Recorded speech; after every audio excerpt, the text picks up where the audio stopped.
Então, ô Juca, minha pergunta é muito simples. Aí o Milton pode, obviamente, depois ajudar na resposta, caso haja tempo.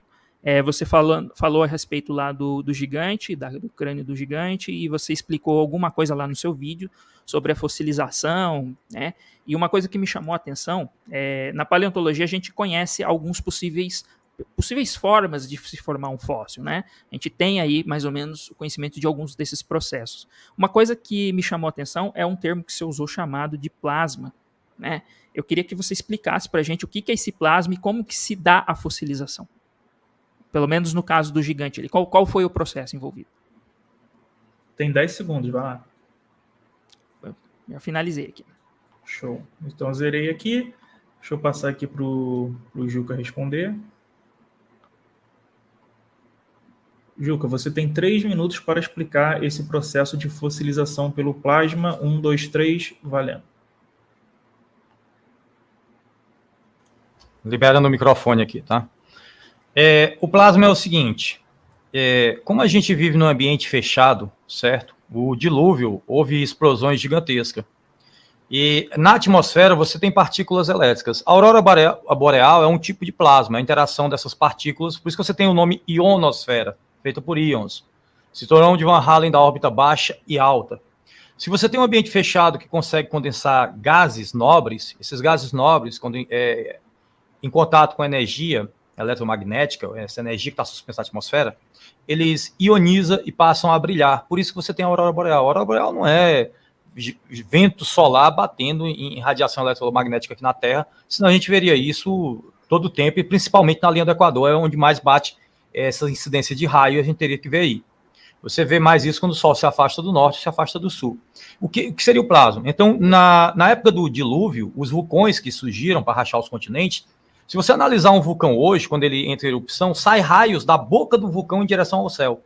Por quê? Porque ali está saindo uma situação onde está extremamente ionizado, aqueles gases, e está saindo gases nobres. Então, a atmosfera ficou cheia de gases nobres, extremamente ionizado, e essas explosões juntavam esses íons junto com os gases, formando justamente o plasma. Então, na minha teoria, na teoria de muitas pessoas, essas crateras lunares não tem nada a ver com meteoritos, e sim com raios que caíram.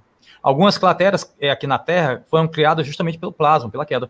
E o dilúvio foi muita lama. Então estava girando esses animais mortos, outros já ainda vivos, ossos despedaçados, junto com essa lama do dilúvio.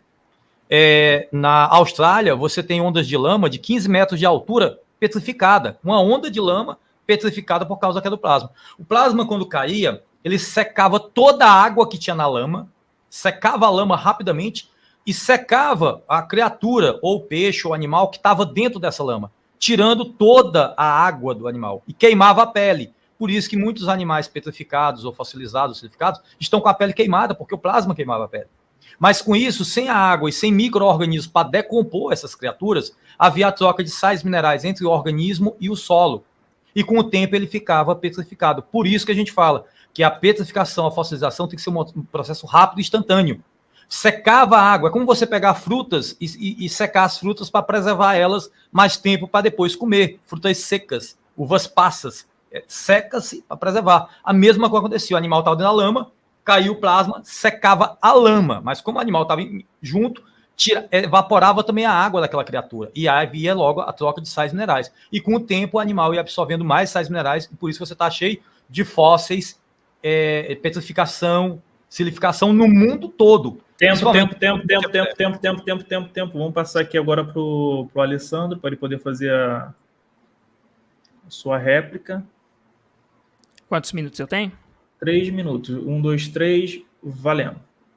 Bom, eu achei bem confusa a explicação do Juca. Certamente ele não tem conhecimento sobre fossilização.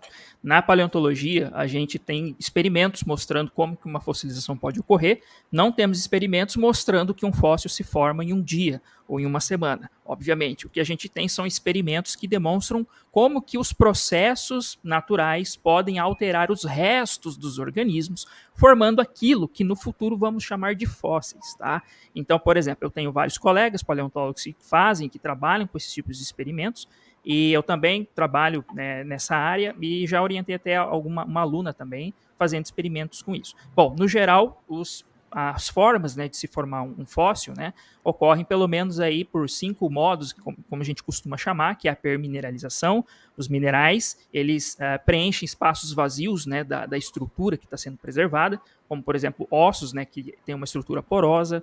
A gente tem a incrustação, que é a formação, deposição de minerais ao redor da estrutura, formando uma crosta. Temos substituição, que é quando há a troca, aí sim nós temos essa troca de minerais do material original com o meio, com os minerais do meio. Então a gente tem vários processos, né? Aqui são alguns dos principais. A gente tem a carbonificação, que ocorre muito com plantas em fundo de lagos, que são ambientes calmos e estagnados, e aqueles restos de plantas, como troncos e folhas, vão perdendo os elementos mais voláteis, nitrogênio, oxigênio, tá? Por exemplo, e aí vai ficando uma fina película de carbono, né, formando então aquela estrutura só com formato. Então você praticamente só fica carbono ali. Então são várias as formas, né? A gente tem pelo menos aí umas 5 formas que a gente conhece. Na verdade pode ter mais ou menos, dependendo do autor, tá? Então a fossilização não tem nada a ver com plasma. A gente consegue fazer esse tipo de experimento em laboratório e não apenas isso, mas estudar os próprios fósseis e entender como que a geoquímica dos fósseis e como que aquelas mudanças ocorreram, as mudanças químicas ocorreram no próprio material, tá? Então, assim, eu achei bastante confuso, inclusive, o Juca falar que o plasma seca toda a água da lama e do organismo, e aí aquilo ali gera, depois, né, vem a troca de minerais do organismo com o ambiente externo, com a lama ali que secou. Sendo que, para que ocorra a fossilização, Juca, é preciso que haja água. Se não tiver água, é muito difícil ocorrer a fossilização, tá? Porque você precisa da água para ter essa troca de minerais. Senão, não tem como. Então, não faz o menor sentido isso que você falou de secar. Pelo menos eu entendi que a água evaporou toda, não tem mais nada ali. Mas precisa ter água para ocorrer essas trocas, mesmo que seja apenas um ambiente um pouco mais úmido, tá? Mesmo que não esteja totalmente submerso, tá? Como no fundo de um lago, né? Mas pelo menos alguma água tem que ter. Tá? Então, não é dessa forma que a fossilização ocorre. Nós já temos literatura o suficiente para demonstrar que a fossilização... Tempo. A minha Vou passar agora, aqui né? rapidinho isso, calma aí. 2 minutos que você vai ter para poder responder. Deixa eu só colocar você na tela.